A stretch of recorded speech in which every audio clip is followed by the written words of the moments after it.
Hey everyone, कैसे हो? I hope आप सभी लोग अच्छे होंगे, अच्छे होने भी चाहिए। नहीं तो हम लोग जो है आज के क्लास से एक नया जर्नी को स्टार्ट करने जा रहे हैं। नया जर्नी बोले तो क्या, सेमेस्टर 5 का ऑर्गेनिक केमिस्ट्री। ऑर्गेनिक केमिस्ट्री जो है आपका केमिस्ट्री का बड़ा ही इंपॉर्टेंट पार्ट होता है।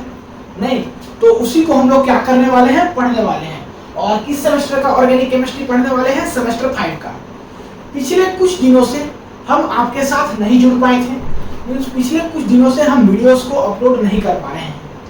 इसके पीछे रीजन था कि मेरा भी कुछ एग्जाम्स चल रहा था, तो उसके पीछे हमारा भी कुछ व्यस्तता था। अब हम आपके साथ कंटिन्यू जुड़ पाएंगे और अब हम जो डिस्कस करेंगे वो डिस्कस करेंगे सेमेस्टर 5 का ऑर्गेनिक केमिस्ट्री। ठीक है, तो उसी ऑर्गेनिक केमिस्ट्री को हम लोग आज के क्लास से स्टार्ट करते हैं।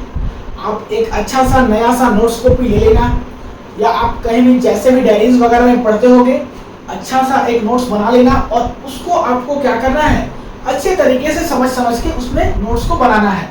क्योंकि एग्जाम के टाइम्स में आपका कुछ नहीं पूंजी होता है, केवल और केवल नोट्स होता है, जिसको कि आप देख करके जा करके एग्जाम लिखते हो। तो नोट्स आप शुरू से बनाना, लास्ट में बर्डन नहीं होगा। और पढ़ने का जो हमारा फॉर्मेट था सीधा वही रहेगा जो हम सेमेस्टर 4 में जैसे पढ़ाते थे, बोलते थे कि आपको बस थोड़ा सा फोकस करना है। जब हम कॉन्सेप्ट बताएं उसके बाद टाइम देंगे तो लिखना है, वही काम यहाँ पर भी करना है। तो जो सबसे फर्स्ट हमारा टॉपिक है सेमेस्टर 5 के ऑर्गेनिक केमिस्ट्री में, वो है एमिनो एसिड्स। क्या चीज? Amino acids. तो सभी लोग हेडिंग लगा लीजिए एमिनो एसिड्स और ध्यान से 10-15 मिनट सुनिए। आपको हम सारा बातों को लिखने के लिए टाइम देंगे, कुछ भी ऐसा नहीं होगा कि हम स्किप कर देंगे, मिटा देंगे, वैसा कुछ नहीं होगा। आपको हम पूरा लिखने के लिए टाइम देंगे, बशर्ते आपको थोड़ा सा ध्यान से सुनना है, उसके बाद फिर लिखना है। एमिनो एसिड्स में हम लोग जो आज पढ़ने वाले हैं, क्या क्या चीज पढ़ने वाले हैं, उसको थोड़ा सा आप ध्यान से सुन लीजिए। सबसे फर्स्ट हम लोग एमिनो एसिड्स का इस क्लास में जो डिस्कस करने वाले हैं वो लेक्चर 1 में इंट्रोडक्शन डिस्कस करने वाले हैं। इंट्रोडक्शन के अंदर क्या क्या आएगा कि एमिनो एसिड्स का फॉर्मूला क्या होता है, नहीं एमिनो एसिड्स का क्लासिफिकेशन क्या होता है, इसका सिंबॉलिक रिप्रेजेंटेशन क्या होता है, ये सब बातों को हम इस क्लास में डिस्कस करेंगे। तो आइए एक एक करके डिस्कस करते हैं, उसके बाद फिर आगे हम लोग नेक्स्ट क्लास से प्रोसीड करेंगे। इस क्लास में बेसिकली हम लोग क्या करने वाले हैं, इंट्रोडक्शन देखने वाले हैं एमिनो एसिड्स का। तो एमिनो एसिड्स का आप बहुत पहले से नाम सुनते आ रहे होंगे, नहीं सुने होंगे तो आपको यहाँ पे हम अभी बता रहे हैं, सारा बातें समझ में आएगा। और वैसे तो आप सुने ही होंगे, जस्ट हमारे ख्याल से बायोकेमिस्ट्री में प्रीवियस सेमेस्टर में ही पढ़े होंगे। तो छोड़ो, अगर याद होगा तो ठीक है, याद होगा तो आपका रिवीजन हो जाएगा, नहीं याद होगा तो आप क्या कर लोगे, देख लोगे। तो एमिनो एसिड्स जो है आपका पढ़ने के लिए आपको पढ़ना होगा ग्लिसरॉल्डिहाइड, क्योंकि ग्लिसरॉल्डिहाइड के कॉन्सेप्ट से ही एमिनो एसिड्स आया। अब हम ऐसा क्यों बोल रहे हैं, तो सबसे पहले आप ग्लिसरॉल्डिहाइड को देख लीजिए, उसके बाद फिर आपको हम बता रहे हैं। ग्लिसरॉल्डिहाइड की बात करें, इसका ग्लिसरॉल्डिहाइड की बात करें तो ग्लिसरॉल्डिहाइड का फार्मूला जो होता है वो होता है CHO CH2OH, यहाँ पे OH और यहाँ पे हाइड्रोजन। ये होता है ग्लिसरॉल्डिहाइड का फार्मूला। और अगर हाइड्रोजन आपका रहे लेफ्ट साइड में, इधर लेफ्ट साइड में अगर हाइड्रोजन रहे तो इसको बोलेंगे डीग्लिसरॉल्डिहाइड। डीग्लिसरॉल्डिहाइड क्या बोलेंगे, डीग्लिसरॉल्डिहाइड बोलेंगे।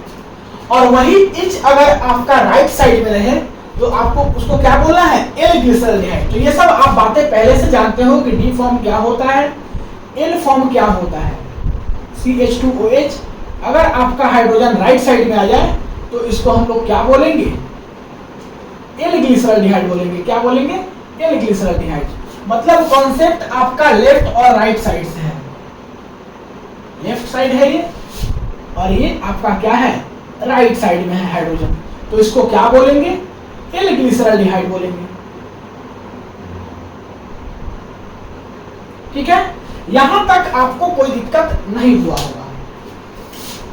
स्पेलिंग मिस्टेक हो सकता है कहीं भी, उसको आप देख लीजिएगा। तो ये हुआ आपका डीग्लिसरॉल्डिहाइड, एल ग्लिसरॉल्डिहाइड।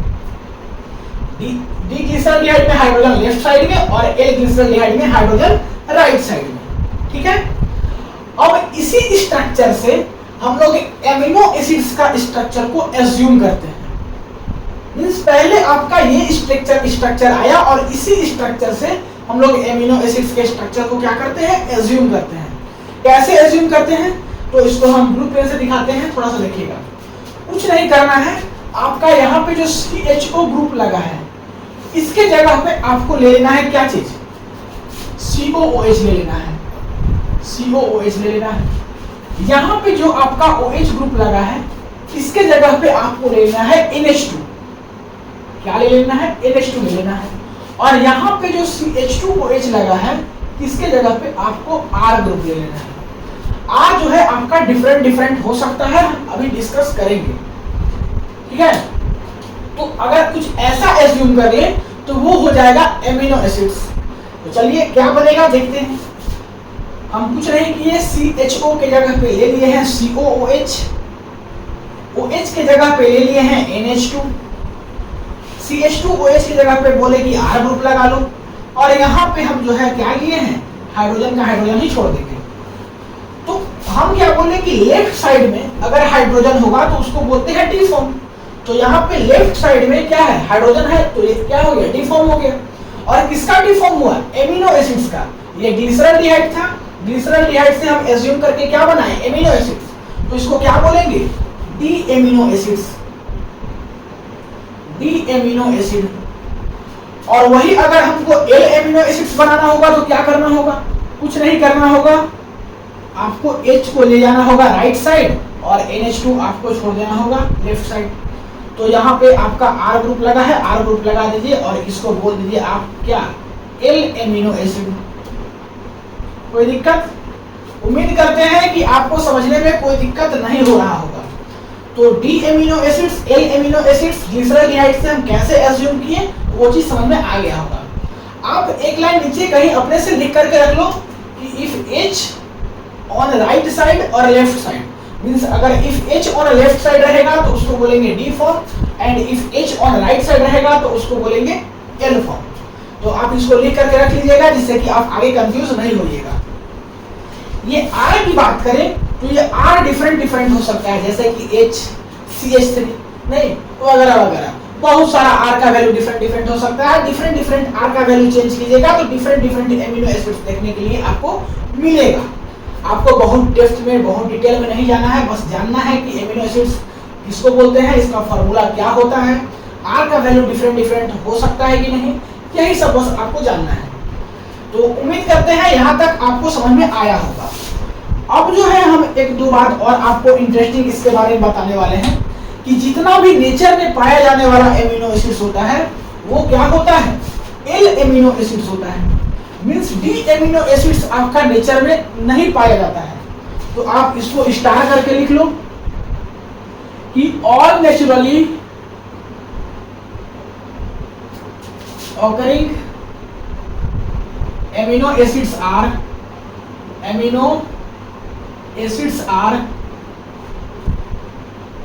कैसा एमिनो एसिड्स होता है, एल एमिनो एसिड्स। कैसा, एल एमिनो एसिड्स, मतलब कि डी एमिनो एसिड्स नहीं हो सकता है। कैसा एमिनो एसिड्स होता है, एल एमिनो एसिड्स, जो कि नेचर में पाया जाता है। तो यही बात समझ में आ गया होगा। अब हम लोग बताते हैं कि टोटल एमिनो एसिड्स जो होता है वो कितना होता है। देखिए कहीं कहीं आपको देखने के लिए मिलेगा कि टोटल एमिनो एसिड्स होता है 20, कहीं कहीं आपको देखने के लिए मिलेगा कि टोटल एमिनो एसिड्स होता है 21। कहीं कहीं क्या, अभी जो नया जितना भी बुक्स आ रहा है उसमें 21 देखने के लिए मिलता है, और पहले जितना भी बुक्स था उसमें 20 लिखा रहता था। तो आपको कंफ्यूज नहीं होना है, 20 लिखा रहता था पहले के बुक्स में, लेकिन अभी लेटेस्ट आपको अपडेट बता दे रहे हैं कि लेटेस्ट में जो है एक और एमिनो एसिड्स बढ़ गया है। तो टोटल एमिनो एसिड्स कितना होता है, 21। तो बुक्स में अगर 20 लिखा रहेगा तो आपको कंफ्यूज नहीं होना होगा, क्योंकि लेटेस्ट में एक एमिनो एसिड्स बढ़ा है। तो अब का जो नया बुक्स आ रहा है उसमें 21 लिखा रह रहा है, लेकिन पहले के बुक्स में 20 लिखा रहता था। तो 20 लिखा रहता था मतलब गलत नहीं है, पहले उतना ही था। अभी लेटेस्ट आपको अपडेट लेकर के चलना है। तो टोटल एमिनो एसिड्स कितना होता है, टोटल एमिनो एसिड्स कितना होता है, टोटल एमिनो एसिड्स आपका होता है 21। ठीक है, तो उम्मीद करते हैं कि ये आपको बातें यहाँ तक समझ में आया होगा। अब हम लोग जो बात करेंगे इसका क्लासिफिकेशन की बात करते हैं। तो फटाक से हम जहाँ पे बोले कि आपको वीडियो को पॉज करके नोट करना है, नोट कर लीजिए, उसके बाद फिर आपको आगे हम बताएंगे। तो यहाँ तक आप नोट्स कीजिए। बात करते हैं क्या चीज, classifications of amino acids, different classifications. तो वीडियो को पॉज करके नोट कीजिए, मिटाते हैं। चलिए 1 2 3। अब हम लोग जो है बात करते हैं आगे क्लासिफिकेशंस ऑफ एमिनो एसिड्स। क्या चीज, क्लासिफिकेशंस। क्लासिफिकेशंस डिफरेंट वेज पे होता है। तो चलिए हम लोग एक एक करके क्या करते हैं, डिस्कस करते हैं। सबसे फर्स्ट बात करें तो आपका क्लासिफिकेशंस होता है, वो होता है alpha, beta, gamma, delta and omega amino acids. मतलब कि आप एमिनो एसिड्स का क्लासिफिकेशंस किस किस में कर सकते हो, alpha amino acids, beta amino acids, gamma amino acids, ये है डेल्टा और ये है ओमेगा। नहीं तो ये डिफरेंट टाइप्स का एमिनो एसिड्स आप कह सकते हो। अब ये जो क्लासिफिकेशंस होगा वो किसके बेस पे होगा, वो देखिए, based on relative positions of NH2 group with respect to COH group. COOH group के रिस्पेक्ट में NH2 ग्रुप का पोजीशंस जो है, रिलेटिव पोजीशंस है, वो कहाँ पे है, उसके आधार पे आप इसको क्या कर सकते हो, क्लासिफाई कर सकते हो कि वो अल्फा है, कि वो बीटा है, कि वो गामा है, कि वो डेल्टा है, कि वो ओमेगा है। इसका एग्जांपल से आपको बेटर वे में समझ में आएगा। इसका एग्जांपल हम देखते हैं। जैसे देखिए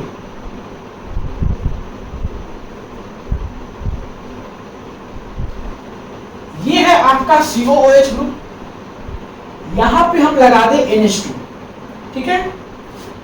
तो यहां पे देखिए ये जो पोजीशन है आपका, ये है आपका अल्फा पोजीशन, ये है आपका बीटा पोजीशन, ये है आपका गामा पोजीशन, ये है डेल्टा, ये है आपका बचा हुआ जितना ही पोजीशन, वो सबका सब क्या है, ओमेगा। तो हम बोले कि COOH ग्रुप के रिस्पेक्ट में आप NH2 ग्रुप का जो रिलेटिव पोजीशंस होगा उसके आधार पे आप बोल सकते हो कि ये अल्फा है, कि बीटा है, कि गामा है। मींस अगर इस पोजीशंस पे NH2 ग्रुप लगा तो इसको बोलेंगे अल्फा एमिनो एसिड्स। इस पोजीशंस पे NH2 ग्रुप लगा तो इसको बोलेंगे बीटा एमिनो एसिड्स।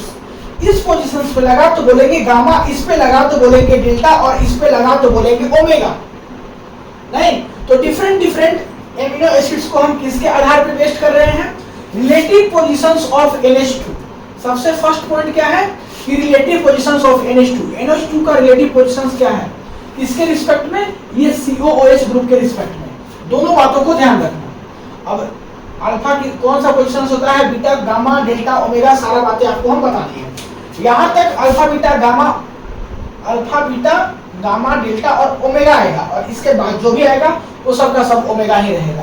तो ये आपको समझ में आ गया होगा। सबसे फर्स्ट क्लासिफिकेशन। सेकेंड है न्यूट्रल एमिनो एसिड्स होता है। न्यूट्रल एमिनो एसिड्स कब होगा, जब आपका एमिनो एसिड्स में COOH ग्रुप और NH2 group means acidic group और बेसिक ग्रुप दोनों बराबर हो जाए तो उसको क्या बोलेंगे, न्यूट्रल एमिनो एसिड्स। तो इसका देखिए वही लिखा हुआ है कि number of NH2 group is equals to number of COOH groups.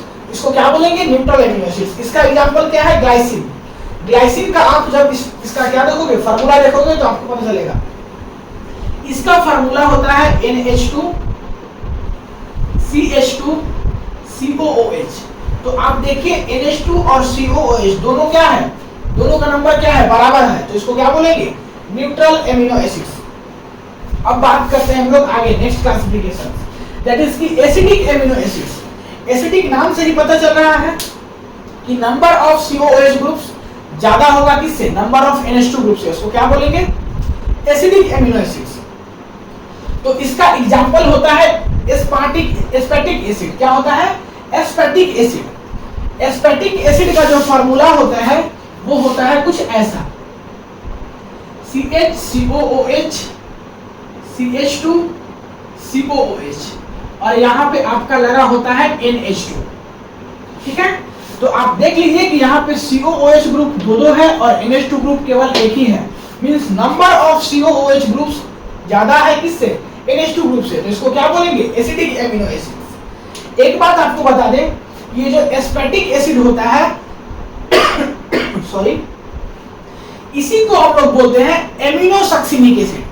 एस्पेटिक acid को बोलते हैं एमिनोसक्सिनिक एसिड। तो आप इसको लिख करके रख लो कि एस्पेटिक एसिड को अगर बोल दिया एमिनोसक्सिनिक एसिड तो इसका मतलब क्या है, बराबर है। एमिनोसक्सिनिक एसिड क्यों बोलते हैं, क्योंकि ये जो है आपका ये जो स्ट्रक्चर बना है ये आपका सक्सिनिक एसिड से बना है। कैसे, वो देखिए। सक्सिनिक एसिड का फॉर्मूला क्या होता है, CH2COOH, CH2COOH। इसमें क्या जाता है कि एक NH2 ग्रुप को ऐड कर दिया जाता है और यहां से एक हाइड्रोजन निकाल दिया जाता है। मींस इस CH2 से या तो फिर इस CH2 से किसी भी एक CH2 से आप एक हाइड्रोजन निकाल दीजिए और एक NH2 ग्रुप ऐड कर दीजिए। तो वही काम किए हैं कि यहाँ से एक हाइड्रोजन निकाल के NH2 ग्रुप ऐड कर दिए तो जाके आपका बना क्या, एस्पेटिक एसिड। और ये सक्सिनिक एसिड से ऐसा होता है तो दैट्स व्हाई इसको हम लोग क्या बोलते हैं, एमिनोसक्सिनिक एसिड। ठीक है, तो ये भी आपको समझ में आ गया होगा। अब बात करते हैं नेक्स्ट क्लासिफिकेशन, दैट इज की basic amino acids. Basic amino acids किसको बोलेंगे, नाम से पता चल रहा है कि नंबर ऑफ NH2 ग्रुप ज्यादा हो जाए नंबर ऑफ COH ग्रुप से, तो उसको क्या बोलेंगे, बेसिक एमिनो एसिड्स। इसका एग्जांपल है लाइसिन। तो लाइसिन का आप जब स्ट्रक्चर देखिएगा, इसका फॉर्मूला देखिएगा तो आपको क्लियर हो जाएगा। ये होता है NH2 CH2 का होल 4 CH COOH और यहाँ पे NH2। देख लीजिए कि यहाँ पे NH2 ग्रुप क्या है, दो है और COH ग्रुप क्या है, एक ही है।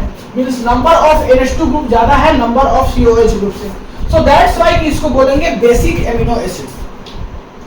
तो उम्मीद करते हैं कि इतना क्लासिफिकेशंस आपको समझ में आ गया होगा। और भी क्लासिफिकेशंस होता है, दैट इज की एरोमेटिक एमिनो एसिड्स होता है, हेटेरोसाइक्लिक एमिनो एसिड्स होता है, एसेंशियल एमिनो एसिड्स होता है, नॉन एसेंशियल होता है, उसको डिस्कस करते हैं। तो यहाँ तक समझ में आया तो वीडियो को पॉज कीजिए, नोट कीजिए, इसको मिटाएंगे। अब बात करते हैं आगे, चलिए मिटाते हैं वन। अब बात करते हैं हम लोग नेक्स्ट क्लासिफिकेशंस। क्या चीज, नेक्स्ट क्लासिफिकेशंस। तो नेक्स्ट क्लासिफिकेशन है आपका एरोमेटिक एमिनो एसिड्स। क्या चीज, एरोमेटिक एमिनो एसिड्स। वैसा एमिनो एसिड्स जिसमें कि पीएच ग्रुप लगा रहेगा, दैट इज की फिनाइल ग्रुप लगा रहेगा, उसको क्या बोलेंगे, एरोमेटिक एमिनो एसिड्स। तो आप एक एक एग्जांपल सबका जान के रखो, ज्यादा आवश्यकता नहीं है, बस आपको बस हम कॉन्सेप्ट बताने के लिए ऐसा ये सब बातें डिस्कस कर रहे हैं। तो एरोमेटिक एमिनो एसिड्स किसको बोलेंगे, वैसा एमिनो एसिड्स जिसमें कि पीएच ग्रुप लगा रहे हैं। ठीक, अब बात करते हैं नेक्स्ट क्लासिफिकेशन, दैट इज की heterocyclic amino acids. Heterocyclic group रहेगा, मींस हेटेरोसाइक्लिक रिंग रहेगा, उसमें आपका एमीन ग्रुप और COH ग्रुप रहेगा, उसको बोलेंगे heterocyclic amino acids. Heterocyclic compounds अभी तो बहुत सारे पढ़े हो आप लोग, जैसे कि आप लोग पायरोल, फ्यूरेन, थायोफिल, नहीं 5 मेंबर में, 6 मेंबर में भी आप लोग pyridine, piperidine, बहुत सारे हेटेरोसाइक्लिक कंपाउंड पढ़े हो जस्ट प्रीवियस सेमेस्टर में, तो आपको मालूम ही होगा। तो हम लोग बोले कि एरोमेटिक्स रिंग में, सॉरी हेटेरोसाइक्लिक रिंग में अगर आपका एमीन ग्रुप और COH ग्रुप लगा रहेगा तो उसको बोलेंगे हेटेरोसाइक्लिक एमिनो एसिड्स। इसका नाम क्या है, प्रोलीन, और इसका नाम क्या था, फिनाइल एलानिन। ठीक है, नेक्स्ट बात करते हैं एसेंशियल एमिनो एसिड्स। इसी को हम लोग बोलते हैं इंडिस्पेंसेबल एमिनो एसिड्स। तो ये क्या होता है, एमिनो एसिड्स जो कि हमारे बॉडी में सिंथेसाइज्ड नहीं होता है उसको बोलते हैं एसेंशियल एमिनो एसिड्स। लिखा हुआ है कि amino acids which can not be synthesized in the body are called essential amino acids. ठीक है, अब हम लोग किसी भी चार्ट में एसेंशियल एमिनो एसिड्स को कैसे पहचानेंगे, तो उसके लिए लिखा हुआ है कि इन चार्ट, अगर बहुत सारा बुक आप पढ़ते होंगे या तो फिर कोई भी आप एमिनो एसिड्स का चार्ट उठा लो, तो वहां पे चार्ट में आप देखना कि अगर जो एमिनो एसिड्स है उसके ऊपर पावर में ई दिया हुआ है या तो फिर उसके ऊपर स्टार लगाया हुआ है, ठीक, तो उसको हम लोग बोलते हैं एसेंशियल एमिनो एसिड्स। ये पहचानने का तरीका है, मान लो कि एक चार्ट है, चार्ट में हमको essential non essential amino acids दोनों दिया हुआ है। दिया क्या हुआ है, एमिनो एसिड्स दिया है तो उसमें एसेंशियल नॉन एसेंशियल दोनों आएगा। अब एसेंशियल कौन सा है, नॉन एसेंशियल कौन सा है, तो उसको पहचानने का तरीका हम बता रहे हैं कि जिस एमिनो एसिड्स के ऊपर में ई दिया रहेगा या तो फिर स्टार दिया रहेगा तो उसको बोलेंगे एसेंशियल एमिनो एसिड्स, और जिसके ऊपर नहीं दिया रहेगा उसको बोलेंगे नॉन एसेंशियल। तो उसको आगे डिस्कशन करेंगे। नॉन एसेंशियल एमिनो एसिड्स क्या होता है, amino acids which can be synthesized in the body are called non essential amino acids. तो जस्ट इसका ऑपोजिट, और इसमें नो ई और star on the name, name के ऊपर इसमें ना तो ई होगा और ना तो स्टार होगा, उसको क्या बोलेंगे, नॉन एसेंशियल बोलेंगे। तो क्लासिफिकेशंस आपका हुआ यहीं पे खत्म। अब बात करते हैं हम लोग इसका सिंबॉलिक रिप्रेजेंटेशन, कि किसी भी आप एमिनो एसिड्स को सिंबल के फॉर्म में कैसे रिप्रेजेंट करोगे। तो सिंबॉलिक रिप्रेजेंटेशन में आपको कुछ नहीं करना है, जो एमिनो एसिड्स आपको मिलेगा उसी एमिनो एसिड्स का स्टार्टिंग का 3 लेटर को लिख देना है, वही उसका सिंबॉलिक रिप्रेजेंटेशन हो जाएगा। तो by first 3 letter of the name, glycine है तो इसका GLY, एलानिन है तो ALA, लाइसिन है तो LYS। मींस हम लोग क्या किए, इसका फर्स्ट 3 लेटर को क्या कर रहे हैं, लिख रहे हैं। ग्लाइसिन का GLY, एलानिन का ALA, लाइसिन का LYS। तो इसी प्रकार से और भी अगर आपका रहेगा तो आप ETC करके छोड़ दो, जितना एमिनो एसिड रहेगा सबका आपको सिंबॉलिक रिप्रेजेंटेशन ऐसा ही करना है, ठीक है। कितना टोटल होता है, 21। तो उम्मीद करते हैं कि ये इंट्रोडक्शन वाला लेक्चर आपको बहुत ही अच्छे तरीके से समझ में आया होगा। मिलते हैं अगली क्लास में। अगली क्लास में हम लोग क्या करेंगे, नए टॉपिक को, इसी एमिनो एसिड्स के नए टॉपिक को डिस्कस करेंगे। दैट इज कि वहां पे हम लोग सिंथेसिस स्टार्ट करेंगे एमिनो एसिड्स का। तो तब तक के लिए पढ़ाई करते रहिए, मिलते हैं अगले क्लास में, ठीक है। तो वीडियो को पॉज करके और यहीं पे आप लोग क्या कर लीजिए, नोट कर लीजिए।